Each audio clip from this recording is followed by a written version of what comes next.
ঈসা আলাইহিস সালাম দাজ্জালকে মারার পরে আরেকটা প্রজাতি বের হবে, এর নাম ইয়াজুজ আর মাজুজ। নাম শুনেছেন? এই যে এই সূরার মধ্যেই আছে, এই সূরা কাহাফের কথা বললাম না, সূরা কাহাফের পিছনের দিকে আছে ইন্না ইয়াজুজ ওয়া মাজুজ মুফসিদুনা ফিল আরদ। যুলকারনাইন বাদশার কথা পড়বেন, তিনি এই যে দেয়াল নির্মাণ করে দিয়েছিলেন লোহা এবং তামা দিয়ে, মনে আছে, পড়েছেন? আচ্ছা, এই ইয়াজুজ আর মাজুজ যখন বের হবে পৃথিবীর পানি খেয়ে শেষ করে ফেলে দিবে একেবারে। এর এত বেশি হিংস্র হবে যে এদের সাথে লড়াই করার মতো ক্ষমতা কোনো মানুষেরই থাকবে না। এমনকি ঈসা আলাইহিস সালামেরও নয়। ঈসা আলাইহিস সালাম তুর পাহাড়ে চলে যাবেন মুসলিমদেরকে নিয়ে, তুর পাহাড়ের ভিতরে মুসলিমরা সেখানে লুকিয়ে থাকবে, পৃথিবীর মেসাকার অবস্থা হয়ে যাবে, পৃথিবীর পানি খেয়ে শেষ করে ফেলে দিবে, একদম হিংস্র প্রজাতি। তখন ঈসা আলাইহিস সালাম আল্লাহর কাছে দোয়া করবেন, আল্লাহ এই বিভৎস এই জাতিকে ধ্বংস করো। আল্লাহ রাব্বুল আলামিন তখন ওই ইয়াজুজ আর মাজুজের এই কাঁধে, ঠিক কাঁধের মাঝখানে একটা ভাইরাস জন্ম দিবেন। কি জন্ম দিবেন? ওই যে বলি না মহামারীর ভাইরাস, অমুক ভাইরাস তমুক ভাইরাস, এই ভাইরাস আরও সামনে আছে বাকি এখনো। ওই ভাইরাসে, ওই পোকায়, ওই ব্যাকটেরিয়া বা যেটাই হোক আল্লাহ পাক যাই দিবেন, এতে করে ইয়াজুজ আর মাজুজের পুরো প্রজাতি ধপ ধপ ধপ করে মারা যাবে। মানে এটা ছোঁয়াচে রোগ হবে। কি রোগ হবে? ছোঁয়াচে। ঠিক যেমন আমরা একটু করোনা দেখলাম না, একজন থেকে আরেকজন, একজন থেকে আরেকজন, এরকম জিনিস চলবে আরো বিশ্বে। আর এখনকার নতুন রিসার্চ হচ্ছে ওই সাইবেরিয়া অঞ্চলের যে বরফগুলো আছে না, ওর নিচে এই 1 লাখ বছর, 1.5 লাখ বছর, 2 লাখ বছর আগের ভাইরাসগুলো নতুন করে জায়গা শুরু করেছে এখন। হ্যাঁ, এগুলো বিজ্ঞানীরা বলছেন যে এগুলো আবার কোন দিন জানি পৃথিবীতে আত্মপ্রকাশ করা শুরু হয়। সব কিছুই ঘটবে। বিশ্বটার খুব রহস্য আছে, বিশ্বটার অনেক রহস্য আছে। আল্লাহ পাক এগুলো খেলার ছলে সৃষ্টি করেন নাই, পরীক্ষা। লিয়াবলুয়াকুম আইয়ুকুম আহসানু আমালা, আল্লাহ পাক বলেছেন। এরপরে ইয়াজুজ আর মাজুজের সব প্রজাতি মারা যাবে। নবীজি বলছেন জমিনে কোনো জায়গায় ফাঁকা থাকবে না, সমস্ত জায়গাতেই ওদের দেহ পড়ে থাকবে। আল্লাহু আকবার। এরপরে ঈসা আলাইহিস সালাম আল্লাহকে বলবেন, আল্লাহ জমিনটাকে পবিত্র করে দাও। আল্লাহ পাক কি করবেন জানেন? বড় বড় নখরওয়ালা, বড় বড় নখ আছে, নখ দেখেছেন? বড় বড় নখ, বড় বড় নখওয়ালা একটা স্পেশাল প্রজাতির পাখি আল্লাহ পাঠাবেন। কি পাঠাবেন? পাখি। এটা কোন পাখি, কি নাম আমরা জানি না। ঠিক এরকম করে এই এক শ্রেণীর পাখি আল্লাহ পাঠাবেন যাদের নখগুলো খুব বড় বড় হবে, বিশাল বিশাল নখ। এই নখগুলো দিয়ে তারা দেহগুলোকে উঠাবে, উঠিয়ে নিয়ে কোথায় যে ফেলে দেবে আল্লাহ ভালো জানেন। সুবহানাল্লাহ, আল্লাহু আকবার। আল্লাহ পাক বিশ্বে কত কি বাকি রেখেছেন এখন। এরপরে আল্লাহ পাক কি করবেন জানেন? আল্লাহ পাক বৃষ্টি বর্ষণ করবেন। এত বেশি বৃষ্টি হবে, এত বৃষ্টি হবে, জমিন ধুয়ে পরিষ্কার হয়ে যাবে। হাদিসে আসছে জমিন একদম চকচক করবে, জমিটা পরিষ্কার হয়ে চকচক করতে থাকবে। এরপরে কারণ ওই ভাইরাস তো ধুইতে হবে না, ভাইরাসকে ধুয়ে সাফ করতে হবে। তারপরে ঈসা আলাইহিস সালামের সময়ে বলা হচ্ছে, তার সময়ে একটা ডালিম, ডালিম দেখেছেন কিনা? আনার ডালিম, এই ডালিমের যে খোসা হয় না, এই ডালিমের খোসার নিচে একটা পুরো পরিবার আশ্রয় নিতে পারবে। কি বুঝলেন? এত বড় বড় ফল হবে, এত বরকত হবে জমিনের মধ্যে। কখন বরকত হয়? যখন একটা জনপদের অধিবাসীরা আল্লাহর সামনে আত্মসমর্পণ করে, তখন আল্লাহ বরকত দেন। আমরা কি আত্মসমর্পণ করছি? এই জন্যই তো অর্থনৈতিক মন্দা চলছে। এমনি এমনি নাকি? সুদ খাচ্ছেন, দিব্যি ঘুষ খাচ্ছেন, দুর্নীতি করছেন, জেনা করছেন, মানুষের সম্পদ আত্মসাৎ করছেন, মাপে কম দিচ্ছেন, আবার নামাজও পড়ছেন, মাশাআল্লাহ। তো বরকত কোত্থেকে আসবে?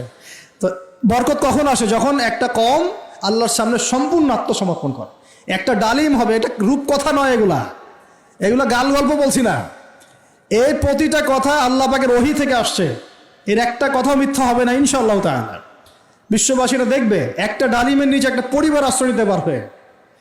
এত স্পেসিফিকলি বলা হয়েছে হাদিসগুলোতে। নবী সাল্লাল্লাহু আলাইহি ওয়াসাল্লাম বলেছেন যে 10 জন ঘোড়সওয়ার, কয়জন ঘোড়সওয়ার? 10 জন ঘোড়সওয়ার বের হবে ইমাম মাহদির সময়, যারা খোঁজ নিতে যাবে যে দেখি দাজ্জাল বের হয়েছে কিনা। ঘোড়ায় করে খোঁজ নিতে যাবে, দেখি দাজ্জাল বের হয়েছে কিনা। ওই 10, নবীজি বলছেন আমি ওই 10 জনের নামও জানি, ওদের বাবার নামও জানি। সুবহানাল্লাহ। এত স্পেসিফিক জ্ঞান দেয়া হয়েছে আল্লাহর পক্ষ থেকে নবী সাল্লাল্লাহু আলাইহি ওয়াসাল্লামকে। তার হাদিস থেকে বলছি যে ডালিমের নিচে পরিবার আশ্রয় নিতে পারবে। তো অনেকে হয়তো হাসবে, কি বলে একটু উল্টা পাল্টা কথা, তাই না? নাস্তিকরা মনে করতে পারে যে হাসবে, আর হাহারি এক দিয়ে রেখে দেবে। এখন মানুষ ফেসবুকের মতো চিন্তা করে, ফেসবুকের মতো হাসে, ফেসবুকের মতো কাঁদে। মানুষ এখন রোবটিক হয়ে গেছে। ঠিক আছে, আচ্ছা। তো এরপর কি? এরপরে বরকতের এই সময়টা শেষ হয়ে যাবে কখন? যখন মানুষ আবার সেই জেনা, পাপ, শিরিক, কুফর এগুলোতে লিপ্ত হবে। আল্লাহ রাসূল বলছেন এমন একটা মানুষও বাকি থাকবে না, একটা মানুষও না যে খালি লা ইলাহা ইল্লাল্লাহ কালিমাটা পড়তে জানে, এমন একটা মানুষও বাকি থাকবে না। বলেন নাউজুবিল্লাহ। ওরা হবে এই পৃথিবীর সবচেয়ে নিকৃষ্ট মানুষ, ওদের চেয়ে নিকৃষ্ট কোনো মানুষ এই পৃথিবীতে হবে না। এখনো কি এরকম সময় আসছে? আসে নাই। এখন কি লা ইলাহা ইল্লাল্লাহ আছে না? আছে, হ্যাঁ, হয়তো তার পূর্ণাঙ্গ প্রয়োগটা নাই, কিন্তু কালিমা তো আছে কি না? তখন নবীজি বলছেন এমন একটা যুগ আসবে যে লা ইলাহা ইল্লাল্লাহ বলার মতো একটা মানুষ খুঁজে পাওয়া যাবে না, আর মানুষ রাস্তাঘাটে কুকুরের মতো জেনা করবে। রাস্তাঘাটে কুকুর যেমন সঙ্গম করে না রাস্তাঘাটে, ওই রকম করে মানুষ রাস্তাঘাটে জেনা করবে। ওই সময়ে আল্লাহ রাব্বুল আলামিন পশ্চিম দিক থেকে সূর্য উঠাবেন। কোন দিক থেকে? সূর্য সত্যি সত্যি পশ্চিম দিকে উঠবে। পৃথিবী একদিকে ঘুরছে না এখন, কে জানে আল্লাহ পাক পৃথিবীর ঘূর্ণন থামিয়ে উল্টা দিকে ঘোরাতে পারেন না? অবশ্যই পারেন। আল্লাহ পাকের জন্য এটা খালি বলা, কুন ফায়াকুন, হও হয়ে যাও, ব্যাস ব্যাস। আমি কয়েকদিন আগে রিপোর্ট দেখেছি, পৃথিবীর নিচে কিন্তু আগুনের স্তর আছে, জানেন তো? পৃথিবীর নিচে আগ্নেয়গিরিগুলো আছে। পৃথিবীর ভিতরেও একটা ঘূর্ণন হয়, সেই ঘূর্ণনের দিক পরিবর্তন হচ্ছে দিন দিন, এমনটা রিপোর্ট এসেছে। দেখেন, আপনি ইন্টারনেট ঘাটাঘাটি করেন, দেখেন। আর অনেকে রিপোর্ট করছে যে পৃথিবী আগে যে গতিতে ঘুরতো, এখন পৃথিবীর ঘূর্ণন গতি একটু বেড়ে গেছে। দেখেন রিপোর্ট, দেখেন। ঘূর্ণন গতি বেড়ে যাওয়ার মানে হচ্ছে টাইম দ্রুত পাস করবে। আর শেষ জামানার হাদিস এটাও আছে যে সময় দ্রুত পাস করবে, আছে না? এটা হাদিসে আসছে। তো প্রিয় ভাইরা, এই সময়ে মানুষ খারাপ হওয়া শুরু করার পরে এমন খারাপ হবে, আল্লাহর নাম নেওয়ার মতো কোনো মানুষ থাকবে না, আল্লাহ আল্লাহ বলার মতো কোনো মানুষ থাকবে না। তখন পশ্চিম দিক থেকে সূর্য উঠবে। কিভাবে কিয়ামত হবে? নবীজি বলছেন একজন ব্যক্তি পানি খাওয়ার জন্যে পাত্রটাকে মুখের সামনে নিবে, পানি গিলতে পারবে না, কিয়ামত হয়ে যাবে। নাউযুবিল্লাহ। ইযা ওয়াকাআতিল ওয়াকিআ লাইসা লিওয়াকাআতিহা কাযিবা আল খারিআতু মাল খারিআ ওয়া মা আদরাকা মাল খারিআ, আছে না? আম্মা ইয়াতাসাআলুন আনিন নাবাইল আযীম। কত সূরা আছে কিয়ামত সংক্রান্ত, পড়ে দেখেন। ইযা যুলজিলাতিল আরদু জিলজালাহা ওয়া আখরাজাতিল আরদু আসকালাহা ইযা শামসু কুবিরাত ওয়া ইযা নুজুমু কাদারাত। এই সূরাগুলো পড়ে দেখেন। আম্মা পারার শেষ পারাটা, যেটা 30তম পারা, এর সূরাগুলো পড়ে দেখেন। কিয়ামত চোখে দেখতে পারবেন ইনশাআল্লাহ। সিংহায় ফুঁক দেওয়া হবে। আল্লাহ পাকের ফেরেশতার এত ক্ষমতা আল্লাহ দিয়েছেন, একটা ফুয়ে পুরো মহাবিশ্ব ধ্বংস হয়ে যাবে ইনশাআল্লাহ। চারটাখানি কথা নাকি? দ্বিতীয় ফুৎকারে আবার সবাইকে জীবিত করা হবে। এবং এই যে দুনিয়ার জীবনটা আমরা কাটাচ্ছি, এই 30, 40, 50, 60, 100 বছরের জীবন, এই জীবনের এক একটা হিসেব আল্লাহর সামনে দাঁড়িয়ে সেদিন দেওয়া লাগবে। অতএব এই দুনিয়ার জীবনটাতে প্রস্তুতি গ্রহণ করি, 5 ওয়াক্ত নামাজ পড়ি, যাকাত দেই, কালিমা বোঝার চেষ্টা করি, আল্লাহ তাওহীদ শিখি, জানি, বুঝি, নবীর সুন্নত অনুযায়ী আমল করি, হালাল খাই, পরিবার গড়ি, মানুষকে সৎ কাজের দাওয়াত দেই, অসৎ কাজে নিষেধ করি, ইসলামকে আল্লাহর জমিনে প্রতিষ্ঠা করার চেষ্টা করি। আল্লাহ পাক যা দিয়েছেন, জানমাল, সময়, শ্রম, আল্লাহ পাক যা দিয়েছেন, ক্ষমতা, প্রতিপত্তি, সম্পদ, এগুলোকে আল্লাহর দ্বীনের জন্য ব্যয় করি।